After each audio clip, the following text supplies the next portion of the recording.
बात कर लेते हैं ऑटिज्म एंड एडीएचडी की। एडीएचडी मतलब attention deficit hyper activity disorder, और ऑटिज्म का मतलब आम भाषा में एक कॉमन सेंस ये बोलेगा कि ये बच्चा तो अजीब बात दिख रहा है, यानी कि कुछ लोग पागल भी बोलेंगे, क्योंकि उस बच्चे का जो बिहेवियर है एक नॉर्मल सोशल सेटिंग में फिट नहीं बैठ रहा।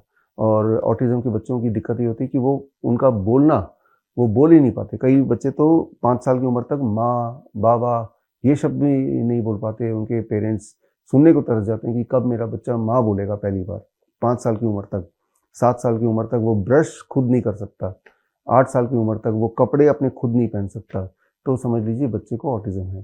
तो ये क्लियरली डिस्टिंक्ट होता है उसका एक बिहेवियर, जो टाइमलाइन है एक बच्चे का कि इतने साल में ये बच्चा ये कर पाएगा। और वो जब बिहेवियरल चीज़ नहीं दिखती है, जैसे आई कांटेक्ट, कि आप देखेंगे एक नया जन्मा बच्चा भी आई टू आई देखता है, लेकिन वो बच्चे कभी आंखों में आंखें डाल के नहीं देखेंगे।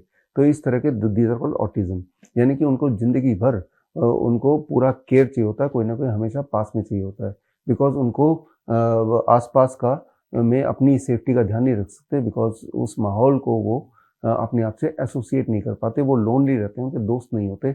और जो कोई पूछ रहा है तो उसका जवाब क्या देना है उनको नहीं पता चलता। बहुत बेसिक नीड बॉडी की जो होती है, कई बार भूख लगना, रात को सोना, इनमें भी उनको दिक्कत होती है। तो this is called autism. ADHD एक और रूप है कि बच्चा नॉर्मल तो दिखता है, नॉर्मल भी होता है, लेकिन हाइपर एक्टिव। हाइपर एक्टिव मतलब मैं जैसे अभी बैठा हूँ आपसे बात कर रहा हूँ, वो बैठेगा नहीं, अब तक बंदर की तरह उठ के वहाँ भाग जाएगा, कोई भी सामान उठा के फेंक देगा, मतलब अनप्रिडिक्टेबल। कोई अगर छत है, छत में छलांग भी लगा देगा, या छत में पतली दीवार है उसके ऊपर भी चढ़ जाएगा। कहीं कहीं कहीं मीटिंग में गए हैं, कहीं पार्टी में गए हैं, तो हो सकता है कि टेबल के ऊपर जहाँ खाना रखा है उसके ऊपर चढ़ जाए। तो अनप्रिडिक्टेबिलिटी उनमें होती है, वो कहते हैं एडीएचडी। तो हमारे देश में इस वक्त करीब 10% बच्चे, जैसा बोला जाता है, एडीएचडी के पेशेंट, और हर 100 में से एक ऑटिज्म के पेशेंट। तो अब आते हैं कि करना क्या है, इसको ठीक कैसे करना है। पहली बात तो जब मैंने ये सेंटेंस बोला ठीक कैसे करना है, तो जो लोग इसको भुगत रहे हैं, जो पेरेंट्स, उनको लगा कि ठीक तो हो ही नहीं सकता, ऐसे ही हमें बताया गया, यही हमने देखा है। हाँ, ठीक नहीं हो सकता है अगर आप ये नहीं करेंगे जो मैं बताने जा रहा हूँ, ये नहीं करेंगे। और ये करेंगे तो रिजल्ट कितने दिन में आएगा? चौथे दिन में। और अगर ये करते हैं जो मैं बताने जा रहा हूँ, चौथे दिन में रिजल्ट आए या ना आए, in both the cases right in the comment, right, कि नहीं आया भाई, हमने किया और आपने तो उल्टा सीधा बोला। आए तो भी बताइए, ताकि बाकी लोगों को इंस्पिरेशन मिले। तो पहला सबसे ज़्यादा इफेक्टिव ऑटिज्म एडीएचडी के बच्चों का वो है नीम थेरेपी। बहुत सिंपल है, हर 10 केजी पर 1 ग्राम नीम के पत्ते का पाउडर। नीम का पत्ता तोड़िए, 5-7 दिन धूप में सुखाइए, घर की मिक्सी में 2 मिनट में पाउडर बन जाता है, छान के एक डब्बे में डाल दीजिए। और मान लो 30 केजी का बच्चा है तो 3 ग्राम मतलब आधा चम्मच आपने नीम का पत्ते का पाउडर लिया, थोड़े गर्म पानी में ग्लास में कप में घोला, बच्चे को खाली पेट सुबह पिला दिया। पहले दिन, दूसरे दिन, तीसरे दिन, चौथे दिन तक माएँ बोलती हैं रोते हुए कि ज़िंदगी में पहली बार उसने माँ बोला। बच्चे 7वें दिन तक बोलते हैं कि वो कपड़ा खुद से पहनने लगा। 8वें दिन, 10वें दिन बोलते हैं कि अब पहली बार ज़िंदगी में ब्रश खुद से कर रहा है और आँखों में आँखें डाल के बात कर रहा है। तो कितने दिन में? 4 दिन से 10 दिन में ये सारे बदलाव क्लियरली दिखते हैं। स्कूल में 20 दिन में के बाद टेस्ट होता है तो वो 3rd नंबर पे बच्चा आ जाता है, यानी कि वो एक्सेल करने लगता है और सारी चीज़ लिख के आता है, टीचर बड़ी खुश हो जाती है। तो ये सारे रिव्यूज़ हमारे पेरेंट्स ऐसे बच्चों के मिलते रहते हैं हमें, और वो हम अपने जगह-जगह सोशल मीडिया में डालते भी हैं।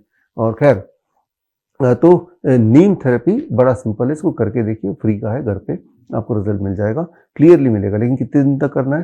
3 महीने तक पूरे रिजल्ट के लिए। ये तो अब पहला पार्ट। जैसे एक टेबल के 4 लेग्स होते हैं जिस पे वो खड़ा रह सकता है, तो पहला लेग तो नीम थेरेपी हो गया। दूसरा, डाइट चेंज कर दीजिए। जो भी बच्चा डाइट लेता है, आप दिमाग में ये रखिए, बच्चे के डाइट के 70% should be raw vegetables and fruits. फल और कच्ची सब्जी तो होना ही चाहिए 70% तक, राइट। याद रखिए, इन बच्चों में ब्रेन में की वायरिंग में थोड़ी दिक्कत है, ऐसा मान लेते हैं सिंपल फॉर्म में। तो हमारे गॉड ने हमें दूसरा ब्रेन भी दिया है, that is called second brain, your gut. Medically इसे सेकंड ब्रेन बोलते हैं, बिकॉज हर तरह के जो इमोशंस हैं, भूख लगी कि नहीं लगी, गुस्सा आ रहा है, नींद आ रही है, ये सारी फीलिंग्स हैं, ये कंट्रोल कहाँ से होती है? इंडिकेशन यहाँ से मिलता है, बट उसका कंट्रोल सेंटर पेट है आपका। यहाँ से सिग्नल जाता है और फिर आपको लगता है कि मुझे भूख लग रही है, सिग्नल जाता है, फिर आपको लगता है कि पेट भर चुका है, सिग्नल यहाँ से जाता है। तो हमें गट ब्रेन यानी कि सेकंड ब्रेन को ठीक करना है। उसके लिए आपको बच्चे के डाइट में 70% तक, at least 70% rather, vegetables and fruit diet, raw vegetable. कैसे देंगे? मेरा बच्चा तो जिद्दी है, वो तो केला खाता ही नहीं है, सेब नहीं खाता, फल खाता ही नहीं है। स्मूदी बना दीजिए उसका, जूस बना दीजिए उसका, पी लेते हैं बच्चे। हमारे बच्चे जो ऑटिज्म वाले पी लेते हैं, इतनी भी बहुत तंग नहीं करते, पी लेंगे वो।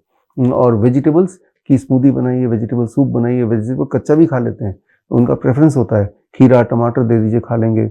और 30% में कुक्ड फूड, उसमें रिफाइंड फूड छोड़ दीजिए, डेयरी प्रोडक्ट छोड़ दीजिए, नॉन वेजिटेरियन छोड़ दीजिए, जैसा हम DIP डाइट में करते हैं। ये दूसरा हो गया। तीसरा जो बहुत ही महत्वपूर्ण है, बहुत फास्ट काम करेगा, आप अपने घर के पास कोई पार्क होगा, कोई गार्डन हो, वहाँ ले जाइए बच्चे को, 45 मिनट्स कम से कम नंगे पैर वो खेले कूदे बैठे, ऐसा छोड़ दीजिए। नंगे पैर, जूते चप्पल नहीं है उसके पास, सामने ग्राउंड है, सामने गार्डन है, जो मर्जी करे, बिताए टाइम, राइट। ये हो गया तीसरा लेग, राइट। और चौथा जो लेग है, that is very very simple and very very effective, lot of sunshine, lot of light, right. दिन में उजाले में रहे और सनसेट के बाद बहुत उजाला उसकी आंखों में नहीं पड़नी चाहिए, यानी कि सोने से 2 घंटे पहले बहुत फ्लैशी लाइट्स ना हो, स्क्रीन टाइम कम हो, बहुत इंपॉर्टेंट है, स्क्रीन से बचाना है। आप देखेंगे ऑटिज्म ADHD के बच्चे रैंडमली देखेंगे, उनके हाथ पे आईपैड या ये जो मोबाइल परमानेंटली रहता है, वो इलेक्ट्रोमैग्नेटिक फील्ड से घिरे रहते हैं। एक एक्सपेरिमेंट करके देखिए, जो बच्चा आपको लगता है सबसे ब्रिलियंट बच्चा है, उस बच्चे को पकड़िए, उसे बोलिए ये मोबाइल है, इसके साथ रोज 8 घंटे आपको बिताना है।